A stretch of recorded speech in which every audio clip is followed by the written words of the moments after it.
So I feel I really didn't do that much. I went away and took some real time for myself because I was incapable of doing that here. All the distractions that seemed to happen here, I couldn't remove myself from many of them. I couldn't remove myself from the fact that I thought I was responsible for absolutely all of them. So I went away to Southeast Asia, and somewhere along the way I found myself. I really had no idea what was going to happen when I ventured out there. And the more my life became smaller and more minimal, the more I could concentrate on me. It allowed me to put all these ideas and principles into place for me. 3 years ago when I had cancer, everything changed. Instantly, a treatment routine was carved out, and within 2 weeks I was having chemo, and for the next close to 2.5 years, my whole life was structured around the treatment of cancer. Life slowly changes as you get older and you don't even notice it, and the next thing you know, it's a lot smaller anyway. So I really reduced the size of my life and went away and started doing things I wanted to do. Instead of talking about them, I started doing them. And lo and behold, it changed me.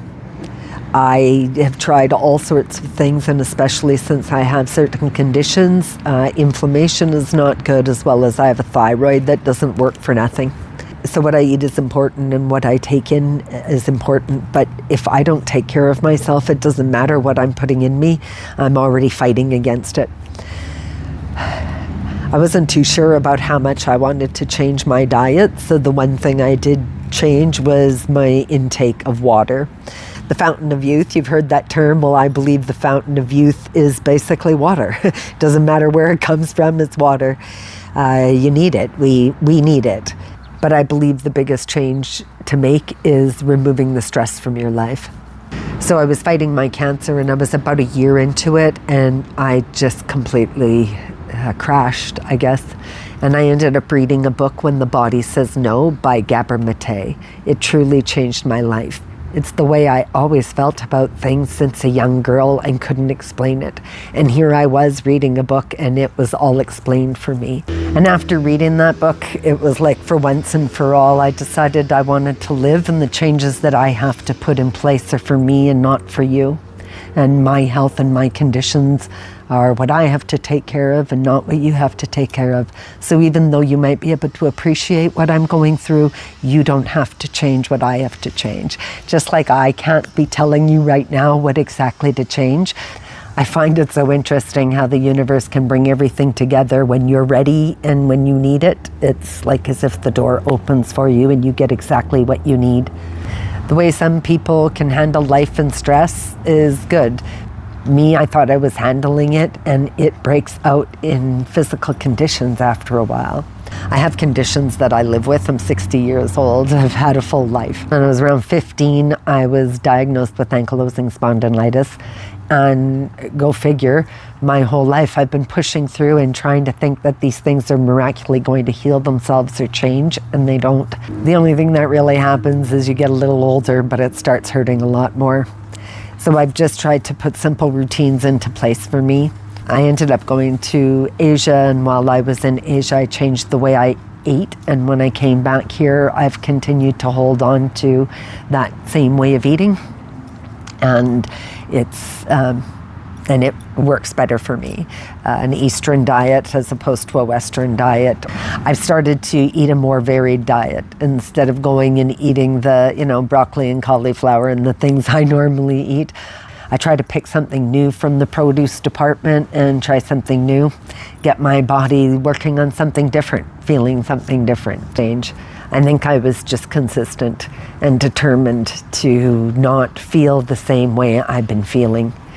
This has been a really tough road the last few years, and life in general can be a pretty tough road. I had to put me first, and that's something that I've not really put into practice, or you're not taught throughout your life. And that is what I'm going to continue to practice. That's what I want to push and promote in this channel, is you can be your own guru. I can listen to loads of advice from other places, whether scientific, medical, or otherwise, but then I have to apply those to me. And just like certain medications don't work for people, certain, I don't know, foods and routines aren't going to work for you either. Some people can handle stress and handle the ins and outs of what life has to give them. And I thought I was handling it just well, but I don't. I don't say no very well, and I hold it inside, and I don't take care of myself very well, and I hold that stress inside. And then I put the unfounded expectations that you didn't even put on me, and that makes it even worse. So be good to yourself. Don't depend on others to do it for you, and don't wait for everybody else to get it together so you can do it for yourself. You could just be 60 years old trying to make a change, which isn't a bad thing. I enjoy change. I want to challenge me to be the best me until I leave this planet. How I think things are going to turn out and how I wanted things to turn out are completely different than how they've happened. I've learned a lot in these many years. So that's why I'm doing this video, because I think it was just a couple of tiny differences that made a few big changes. If you can relate to any of the things I've said, please share your comments below. I'd love to hear from you. I thank you for tuning in today. Remember to be kind to yourself. Take care. Talk soon. Bye for now.